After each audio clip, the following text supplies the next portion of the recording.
Okay, this is going to be a probability overview for data analysis. And what we're looking at here is we're looking at the fundamental accounting principle, etc., some different formulas. And using our calculator to do this, I'm not going to go through how the formulas work, but the most difficult part is recognizing what you're using, how to use it, and the big thing is you got to understand there's three ways to solve most of our problems. So we have brute force, which is the just actually physically counting them. That's why it says brute, physically, because you're physically counting how many different ways. The fundamental accounting principle is the FCP. Fundamental accounting principle, that means you're going to multiply, okay, and we're going to do some examples of each one. And then there's different formulas. So there's formulas down here. The NCR, the NPR are accounting formulas. There's also other ones. There's like, for instance, when you see the word exactly, we'll do an example of this also. When you see the words exactly, then this is going to be the binomial. All right, so you have binomial, and I'll show that later on in this slide. So it's binomial PDF or binomial CDF. So I'll show that on later. Okay. Et tu brute. You have to throw in a little history here. That's what Julius Caesar accordingly said to Brutus, who stabbed him in the back. But anyhow, brute force. That's why we're doing this.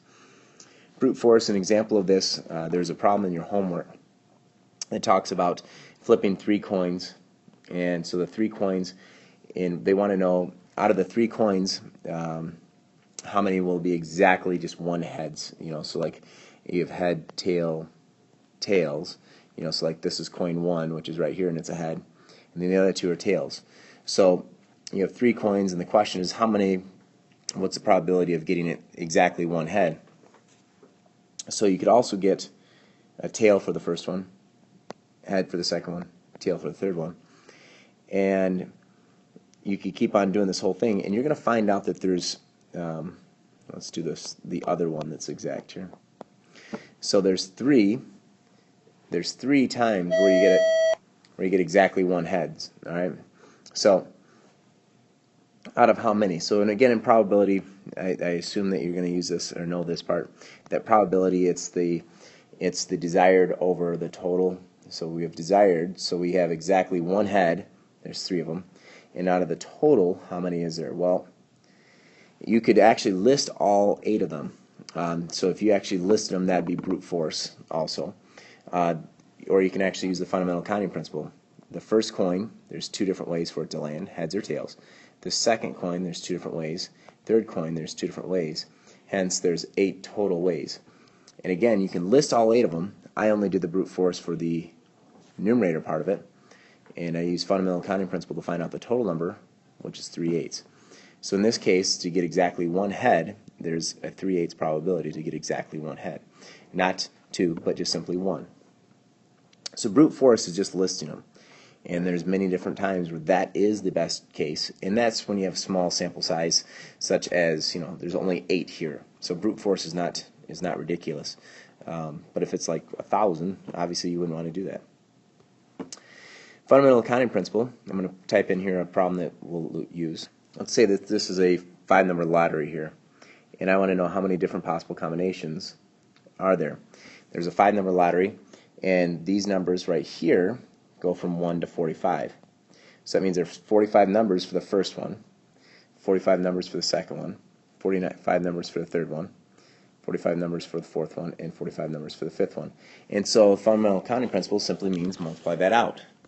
If you do that, you're going to get this really, really, really large number, which is 184,528,125. So there's 184 million opportunities or different possible combinations here. That'd be a fundamental accounting principle. Okay, another fundamental accounting principle situation. An example might be, all right, there's 8 people, and I'm selecting, all right, selecting 3. Okay, I'm selecting 3 to, I don't know, selecting 3 to go to lunch early. So 8 people selecting 3 to go to lunch early, and so in this case, order does not matter.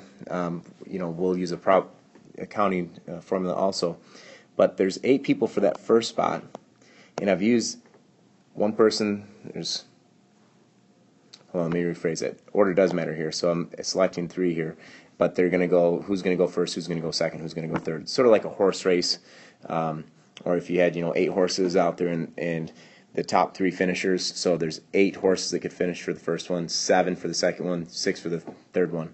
And so you just simply multiply that out, and you would get 336. So this would be something where order mattered. So a fundamental accounting principle worked out here that you just simply are multiplying. We had 8 for the first spot, 7 for the second spot, and 6 for the third. I often break it down. I usually use a line underneath, and I just, think about, how many possibilities can I have here? How many here? How many here? And then you just end up multiplying. That kind of a situation. All right. Formulas. We just talked about the 8-horse race, and we're talking about the top 3 finishers. Order matters in that case. So we talk about when order matters, we're going to use NPR.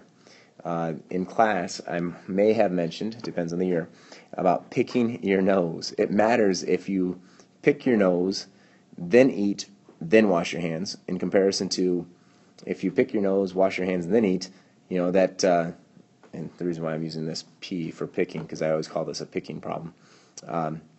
If you wash your hands after you pick your nose, then you're okay, even though it's gross, but you're still okay. So anyhow, NPR is the formula that we're talking about here. There's a formula that we need to be able to do, but I'm looking for you to use a calculator, and so you're going to hit math, and it's going to be under probability. It says PRB, and you'll see that it'll say NPR just like that, okay, on the TI 83s, etc. And so like you're going to go on that problem, there's 8 horses, and we're going to go to our calculator and type in NPR, and you're going to pick 3. All right, I'm going to give you a screenshot and see what that looks like.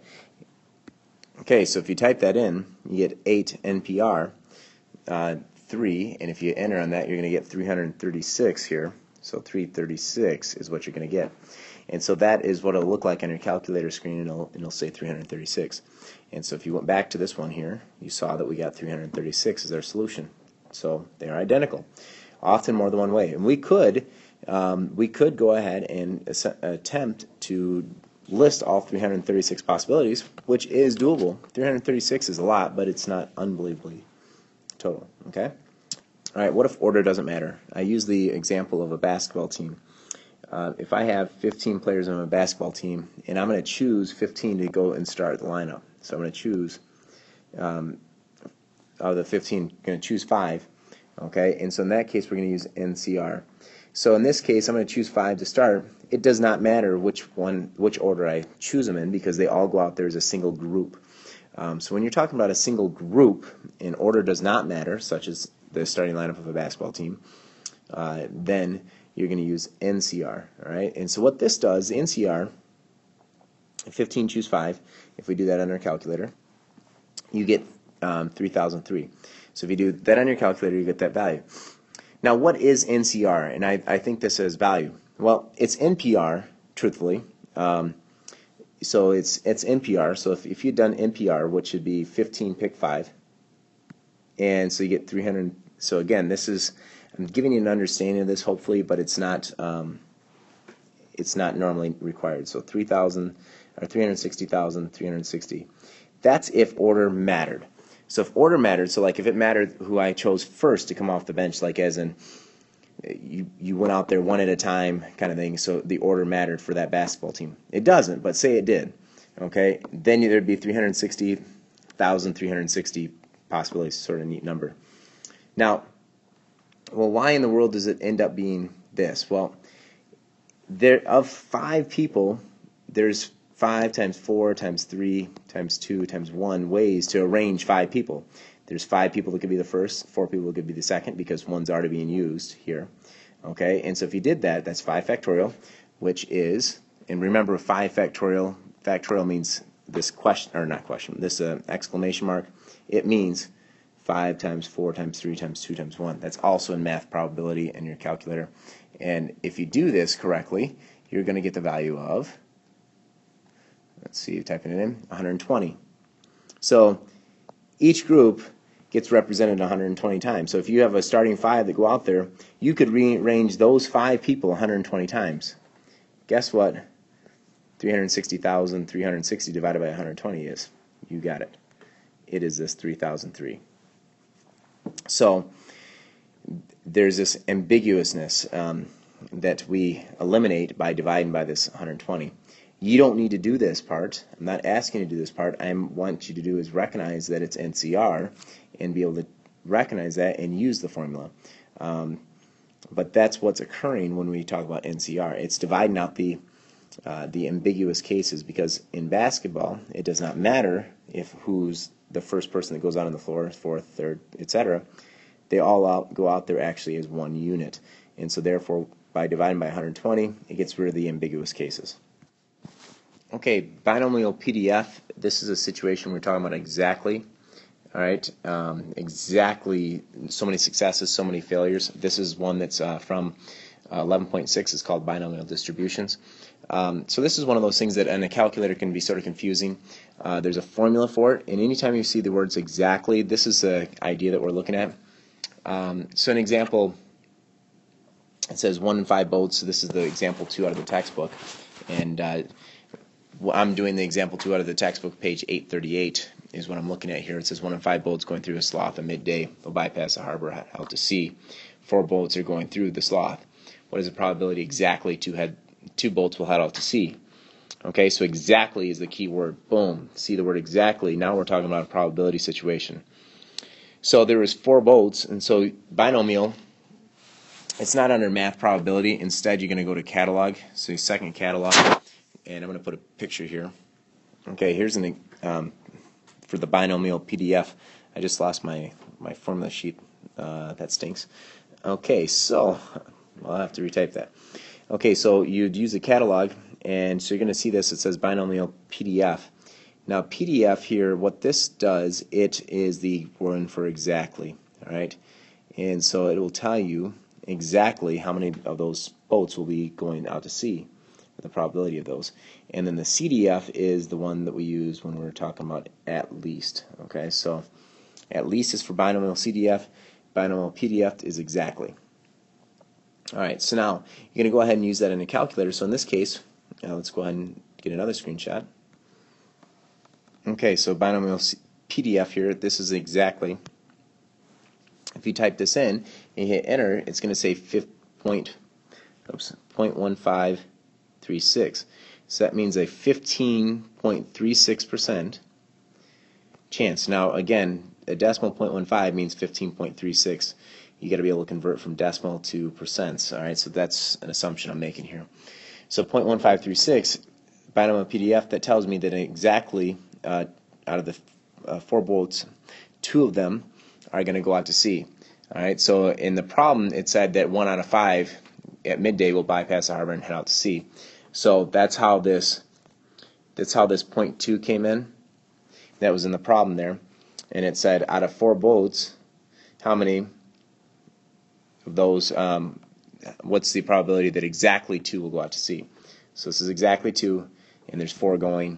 The 1/5 said was given in the problem. All right, so that's the binomial PDF. And this again is for exactly. Now if I wanted at least, then you're going to use binomial CDF. Again, you use this by going to second catalog, which is second 0, and you're going to have to go all the way down to binomial, so you're going to have to go to the B's. Okay, so those are some of the formulas. Now we're talking about OR here. I'm going to really run short on time. Unfortunately, my planning period's coming to a close, so I'm going to rush through this. Whenever you have an OR situation, there's one big thing that you need to know is it mutually exclusive? Meaning, are they alone? Meaning, are they 2 independent events, or do they have commonality? And then there's an E at the end. And then also replacement or not replacement. Those are 2 huge things you must ask yourself in the directions of the problem.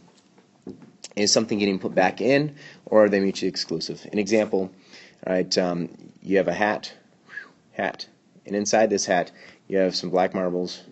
There's 3 of them, and there's some purple marbles. There's 4 of them, and there's some blue marbles. There's 2 of them. Okay, what is the probability that I'm going to get a blue or a purple marble if I've drawn? Okay, on that draw. Well, how many total are there? That's the probability. So 1, 2, 3, 4, 5, 6, 7, 8, 9. There's 9 total marbles in there. And I said a blue or a purple. Well, how many are there? Well, there's 2 blue and there's 4 purple, so it's 6 out of 9, or 66.7%. Because it said or. There's another way of looking at this. Obviously, we looked at the problem here and we could count it and say it was 6 out of 9. The probability for getting a blue one was 2 out of 9, and the probability of getting a purple one was 4 out of 9. And then there's usually the subtraction here. There's a subtraction of this number. We have 0 here. That's because they are mutually exclusive. The marbles are either blue or they're purple. They're not one or the other. There's no like halfways. Okay? And so since it's mutually exclusive, then we don't have to worry about subtracting any number. And so in this case, we get 6 out of 9. An example where they're not mutually exclusive. An example when you're drawing cards and say there's 52 cards in a deck, and I said I want, alright, so out of 52 cards I want either a heart or I want a face card. Alright, so heart or face card. There's 13 hearts in the deck, so 13 out of 52. And there are face cards, there's 3 in each suit, so that makes it 12 out of 52. So you would think, well, maybe that's 25 out of 52, that our answer should be 25 out of 52. Wrong. It is not 25 out of 52. You have to subtract, because these are not mutually exclusive. There is a King of Hearts, there is a Queen of Hearts, and there is a Jack of Hearts. So those 3 cards have been counted twice. I counted them in this 13, and I counted them in this 12. So since I counted it twice, I only want to count them once. I'm going to take what they have in common, which is 3, away. So it's actually 22 out of 52. And that's the kind of thing that you're looking at with an OR. Running out of time. Hope you enjoy it.